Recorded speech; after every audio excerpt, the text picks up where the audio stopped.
नमस्कार, मैं हूं दिबांजलि मोइत्रा। शिवसेना के मुखपत्र सामना में लेख के जरिए केंद्र की मोदी सरकार पर निशाना साधा गया। संजय राउत ने रविवार को सामना में साल के अपने अंतिम कॉलम में लिखा है कि जीवन के हर क्षेत्र में लोग परेशान हैं। सरकार के पास कोई राजस्व नहीं, लेकिन वहां चुनाव लड़ने और राज्यों की सरकारें गिराने के लिए पैसा है। देश राजस्व की तुलना में अधिक ऋण की ओर बढ़ रहा है।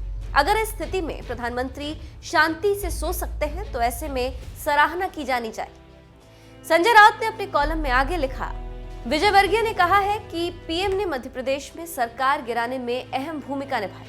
अगर पीएम राज्यों में राजनीतिक अस्थिरता का आनंद ले रहे हैं और अपनी सरकार का गठन करा सकते हैं तो कोई क्या कह सकता है। गैर बीजेपी शासित राज्यों को दरकिनार करने की धारणा से उनकी सरकार देश के संघीय ढांचे को खत्म कर रही।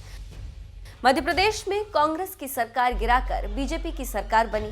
कश्मीर में अस्थिरता, पंजाब में किसान परेशान, मुंबई में मेट्रो परियोजना को रोका जा रहा है। केंद्र सरकार कंगना रनौत और अर्नब गोस्वामी को बचाने के लिए सड़क पर। अगर साजिश नहीं थमी तो भारत सोवियत संघ की तरह टूट जाएगा। जैसे ही सामना का लेख आया, इस पर बीजेपी ने कड़ी प्रतिक्रिया दी। बीजेपी के नेता राम कदम ने कहा है कि राजनीति में आरोप प्रत्यारोप कटाक्ष समझ आते हैं। देश कुछ हद तक ओछी राजनीति भी सह सकता है, लेकिन मां भारती को तोड़ने की शिवसेना की बात को देश कतई सहन नहीं कर सकता।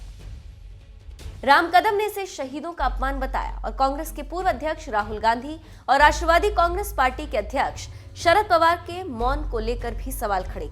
बीजेपी नेता ने सवाल किया कि क्या वे भी देश तोड़ने की बात पर सहमत हैं।